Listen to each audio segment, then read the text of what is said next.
ብፁዕ አቡነ ሽኖዳ ሳልሳዊ ያስተማሩት ትምህርት። በስመ አብ ወወልድ ወመንፈስ ቅዱስ አሐዱ አምላክ አሜን። ተወዳጆች ሆይ የምታደምጡ ብቻ አትሁኑ።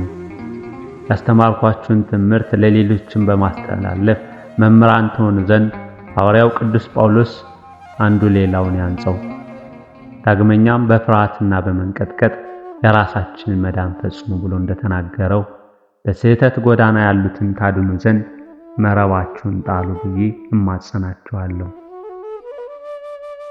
ይህን ስታደርጉ ቤተክርስቲያን ከመቼውም ጊዜ በላይ ትሰፋለች። እኛም ይህን አይተን እጅግ ደስ እንሰኝባችኋለን። እናንተም ለወንድሞቻችሁ ለእህቶቻችሁ ባሳያችሁት ፍቅር በሰማያት ዘንድ ታላቅ ማዕረግና ክብር ታገኛላችሁ። እንደምታውቁት የእግዚአብሔር ፈቃድ እያንዳንዱ ክርስቲያን ስለራሱ መዳን ብቻ እንዲያስብ አይደለም፣ ወንድሙን እንዲያንጽ ነው እንጂ። ያንጸውም በቃል ብቻ አይደለም በተግባርም ጭምር እንጂ። የእግዚአብሔር ፈቃድ እያንዳንዳችን በአኗኗራችን ክርስቶስን መምሰል ታምነን እንድንኖርና ፍጥረት ሁሉ ወደ እግዚአብሔር መንግሥት እንዲገቡ ማድረግ ነው። ይኸውም ሰዎች ከምንናገረው በላይ የምንኖረውን ስለሚያምኑና ስለሚማርካቸው ብዙውን ጊዜ በተዋቡ ቃላት ስለ ይቅርታ ብንናገር፣ ነገር ግን በሕይወታችን እጅግ ቂመኞችና ይቅርታን የሚቀበል ልብ ከሌለን ቃላችንና ሕይወታችን ስላልተስማማላቸው ሰዎች የምንለውን ነገር አያምኑም። የምንናገረውና የምናስተምረውን የምንኖረው ከሆነ ግን ያምኑናል። እውነቱን ለመቀበል አይቸገሩም። በቃል መነገሩ በልብ መታሰቡ በቅዱሳት መጻሕፍት መዘገቡ ከፍ ከፍ ይበልና ጌታችንና መድኃኒታችን ኢየሱስ ክርስቶስም እንዲህ ያለውን ክርስቲያን እንዲህ ስላመስግኖታል። የሚያደርግም የሚያስተምርም እርሱ ንዑድ ክቡር ነው። ማቴዎስ ወንጌል ምዕራፍ 5 ከቁጥር 19። እንዲህ ጌታችን ሲያስተምር በተግባር የሚሰጠውን ትምህርት በቃል ከሚሰጠው ትምህርት ይልቅ እንዳስቀደመው ታስተውላላችሁ። አያችሁ፣ ከተግባራችን በኋላ ቃላችን ባይከተል እንኳን ሰዎች ወደ እውነት ኢየሱስ ለመምጣት በቂ ነው። ስለዚህ በቃላችን ከመናገር በላይ በተግባር ክርስቲያኖች መሆናችንን እናሳያቸው። እንደዚህ ካልሆን ግን ብፁዕ ጳውሎስ እንዲህ ሲል ይወቅሰናል።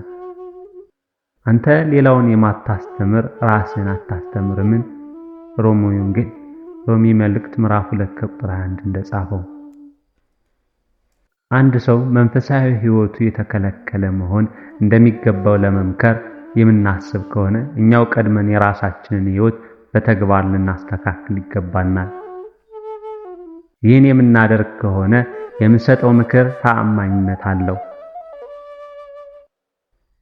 የሌሎች ሰዎች ነፍስ መዳን የሚያስጨንቀን ከሆነ ከምንም በላይ ከምንም በፊት እኛው ራሳችንን ስለ ራሳችን መዳን እንጨነቅ። ሌሎች ሰዎች ራሳቸውን መግዛት እንዲችሉ የምንሻ ከሆነ ከማንም በፊት እኛው ራሳችን ያንን አድርገን እናሳያቸው። ትክክለኛ ጾም ማለት ይሄው ነው። ለተወሰነ ሰዓት ከምግብ ከስጋ የመከልከላችን ዓላማ ራሳችንን መግዛት እንድንችል ነው። ለዚህ የጾምኩ ነው የሚል ሰው ካለ ከምንም በፊት ትዕግስተኛ፣ ልበ ትሕትና፣ የዋህ እግዚአብሔርን የሚፈራ ልቦና ያለው የፍትወታት ጅረት ከሁለንተናው የሚያስወግድ ዘወትር በልቡ ነው ዕለተ ምጽአትን የሚያስብ በእግዚአብሔር የፍርድ ዙፋን ፊት እንደሚቆም የማይረሳ በፍቅረ ንዋይ መጠመድ ተይዞ ምጽዋዕትን የማይጠላ ወንድሙን ከልቡ የሚወድ ይሁን። እውነተኛ ጾም ማለት ይህ ነውና ሰው ራሱን ቢያሳዝን አንገቱንም እንደ ቀለበት ቢያቀጥን ማቅ ለብሶ በአመድ ላይ ቢተኛም ይህ ጾም እግዚአብሔር ዘንድ የተመረጠ አይደለም። ታዲያ እግዚአብሔር የመረጠው ጾም እንዴት ያለ ነው ትሉኝ እንደሆነም ነቢዩ ኢሳይያስ እግዚአብሔር አፈ ንጉሥ ሆኖ እንዲህ ሲል ይመልስልናል። የበደልን እስራት ፍታ፣ ለተራበዋን እንጀራን አጠግበው፣ ድሆችን ወደ ቤት አስገብተህ አሳድራቸው። እንዲህ ስታደርግ ያን ጊዜ ብርሃን እንደ ንጋት ይበራል፣ ፈውስም ፈጥኖ ይወጣል። ትንቢተ ኢሳይያስ ምዕራፍ 58 ከቁጥር 5 እስከ 8። ብፁዕ አቡነ ሽኖዳ ሳልሳዊ። ቁጡ ሰው ከመሆን ገር ሰው ወደ መሆን ከተለወጥክ፣ ጨካኝ ሰው ከመሆን ቸር ሰው ወደ መሆን ከተቀየርክ በተግባር አሳየኝ እንጂ ለአያሌ ቀናት ጾም ይህን ወይም ይህን ያህል አልበላሁም ወይም አልቀመስኩም መሻቴን ገዝቻለሁ እያልክ አትንገረኝ። እስካሁን ቁጣ የተሞላ ከሆነ ለምን ሥጋህን ታስጨንቃለህ? ቂምና በቀል በልቡና ውስጥ ካሉ ወይንን ሳይሆን ውሃ የምትጠጣው ለምንድን ነው? ረብ ጥቅም የሌለውን ጾም አትጹም፣ ጾም ብቻዋን ወደ ላይ አታርግምና።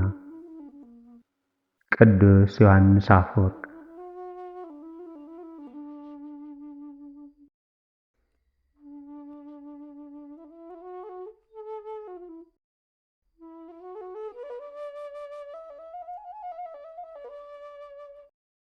ሰላም ለሁላችሁ። ሰይጣን ኃጢአትን ውብ አድርጎ አሳምኖ ወደ ውሳኔ ይገፋል። ይህንን ሲያደርግ አይደክምም። በግጥ አስገድዶ ሊያስፈጽም እንዳይችል ከእግዚአብሔር የተቀበልነውን የፈቃድ ልዕልና አልፎ መሄድ አይችልም። አሳምሮና አዋክቶ ካሰራም በኋላ የእግዚአብሔርን ምሕረት ያስረሳናል። ከክርስቶስ ክቡር ደም ያሸሸናል። ዝም አይልም፣ አበስቶ ይወቅሰናል። እስክንሰቃይ ድረስ በሕሊና ይቀጠቅጠናል። አይምርህም ብሎ በጌታችን ላይ ይዋሻል።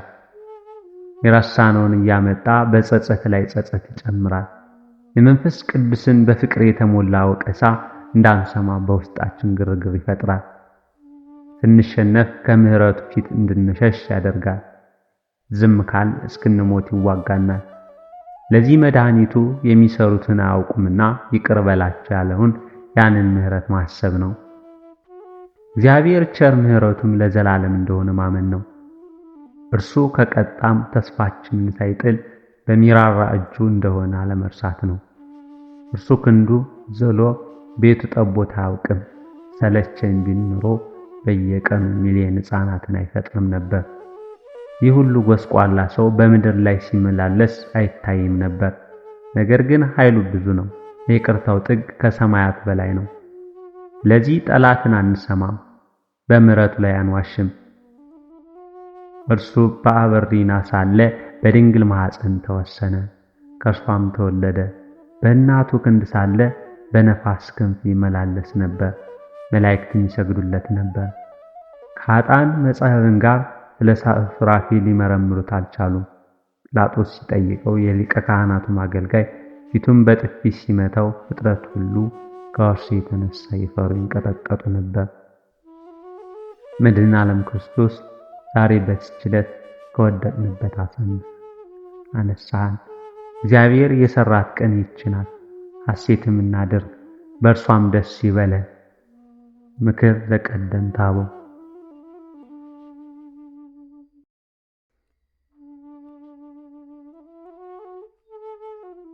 በሰማይ በአብ ሕልው የምትሆን አንተነህ፣ ስለኛም በመስቀል የተሰቀልክ አንተነህ። ዓለም ሳይፈጠር ጀምሮ በጌትነት ዙፋን ያለ አንተነህ። አሁንም በዕፀ መስቀል ላይ የተቸነከርክ አንተነህ። በመለኮት ሕማም ሞት የሌለብህ አንተነህ። በሥጋ መከራ የተቀበልክ አንተነህ። ከአብ ጋር አንድ እንደመሆንህ ሞት የሌለብህ አንተነህ። ከእኛም ጋር አንድ እንደመሆንህ በፈቃድ የሞትክ አንተነህ። በመቃብር ያደርክ አንተነህ። በኪሩቤል ላይ ያለህ አንተነህ። ከሙታን ጋር በመቃብር የነበርክ አንተነህ። በአንተ ሕመሙና ሞትም ድህነት ተሰጠ። ከሙታን ጋር የተቆጠርክ አንተነህ። ለሙታንም ትንሣኤን የምትሰጥ አንተነህ። 3 ሌሊት በመቃብር ያደርክ አንተነህ። በዘመኑ ሁሉ ከአብ ከመንፈስ ቅዱስ ጋር የምትኖር አንተነህ። በመለኮት ሕማም ሳይኖርብህ በሥጋ የታመምክ አካላዊ እግዚአብሔር ቃል አንተነህ። ጌታዬ ፈጣሪ አንተነህ። ቅድመ ዓለም የነበርክ አንተነህ። ዛሬም ያለ አንተነህ። ሰማያዊ አንተነህ፣ ምድራዊም አንተነህ። ቅዱስ ዘኢራቅሊስ